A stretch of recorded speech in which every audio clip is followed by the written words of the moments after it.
حضرت ابو محذورہ رضی اللہ تعالیٰ 15 سال کے نوجوان تھے.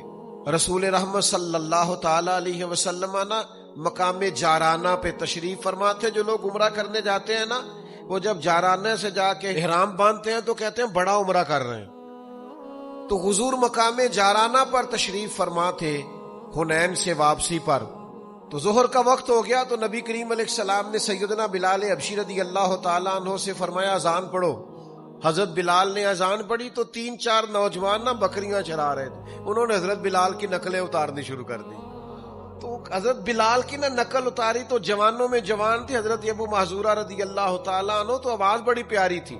تو ان کی طبیعت میں بھی نا جو جیسے بچوں کی طبیعت میں وہ ایک بات اٹھتی ہے، شغل کرنا، پیار کرنا، مزاح کرنا، دل لگی کرنا، وہ بھی دل لگی کرنے لگ گئے. حضرت بلال کی نقلیں اتارنے لگے. حضرت بلال کہتے اللہ اکبر اللہ اکبر تو وہ بھی کہتے. حضرت بلال کہتے اشہد ان لا الہ الا اللہ تو وہ بھی کہتے. وہ حضرت بلال کی بات دہرا رہے جناب ابو محذورہ.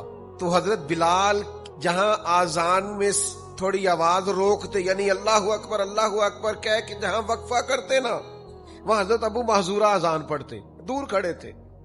بس کرم ہو گیا، ان کی آواز حضور کے کانوں میں پڑ گئی. مجھ پہ محشر میں نصیر ان کی نظر پڑ ہی گئی. تو اذان مکمل ہوئی تو نبی کریم علیہ السلام نے حضرت مولا علی شیر خدا رضی اللہ تعالیٰ عنہ اور جناب زبیر ابن عوام رضی اللہ تعالیٰ عنہ سے کہا نوجوانوں کو پکڑ کے لاؤ. وہ چاروں کو لے آئے. حضور نے فرمایا کون پڑھ رہا تھا اذان؟ تو چاروں ہی چوپ. حیا ہے، خجالت ہے، چپ کر کے. بچے بڑے پکے ہوندے جی. وہ 4 نوجوان ہیں. تو نبی کریم نے فرمایا کون اذان پڑھ رہا تھا؟ بولتے نہیں، چاروں چوپ ہیں. لباں تے موہراں لگیاں، بولن دی جاچ بھول گئی. اوتھے زباناں تائیں کھولن دی جاچ بھول گئی. جا کے مدینے اتھرو میرے سوال بن گئے. بولتے کوئی نہیں، جواب ہی کوئی نہیں دے رہے. تو یہ تو کریم محبوب ہے نا. حضور کو تو ساری حکمتیں آتی ہے نا. کریم فرمانے لگے چلو باری باری اذان سناؤ. ایک نے اذان سنائی تو فرمایا تو جا. دوسرے نے اذان سنائی تو فرمایا تو جا. تیسرے نے سنائی تو فرمایا تو جا. چوتھا نمبر حضرت ابو محذورہ کا لگ گیا. انہوں نے اذان سنائی تو فرمایا تو بیٹھ جا.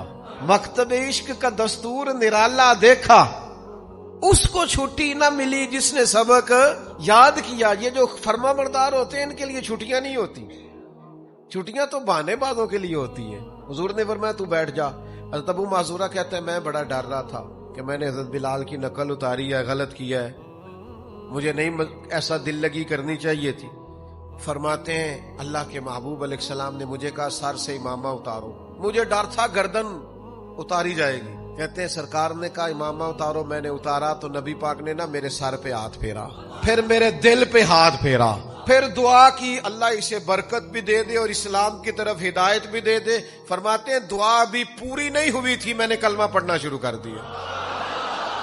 اجابت کا جوڑا، عنایت کا سہرا، دلہن بن کے نکلی دعائے محمد. اور اجابت نے جھک کر، یعنی قبولیت نے، اجابت نے جھک کر گلے سے لگایا بڑی ناز سے جب دعائے محمد صلی اللہ علیہ وسلم.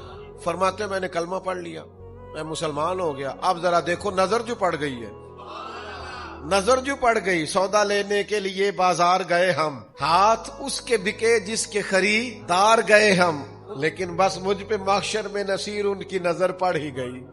کہتے پتہ حضور نے کیا فرمایا؟ فرمایا سن نا تو بلال کی نقلیں اتارتا ہے. یا رسول اللہ بات دل لگی کی. فرمایا سن پھر بلال مدینے کے مؤذن اور آپ مکے کے مؤذن. فرماتے ہیں میں بکریاں چرانے کے لیے گھر سے نکلا تھا، میں بکریاں چرانے آیا تھا، مدینے والے نے خانہ کعبہ کا مؤذن بنا دیا. میں کعبے میں اذانیں دیتا، مجھ پہ محشر میں نصیر ان کی نظر پڑ ہی گئی. سے ثبوت نہ پوچھو میں تھوں، اے پلا نظر کرم قد ہوئی. اے میں جانا یا دل بر جانے، اے غیر نہ جانے کوئی. مجھ پہ محشر میں نصیر ان کی نظر. میں بکریاں چرانے آیا اور میں حرم مکہ کا مؤذن بن گیا. وقول زرنا، محبوب ذرا نظر رکھیے گا. اگر نظر پڑ گئی نا پھر کمال ہو جاتا ہے.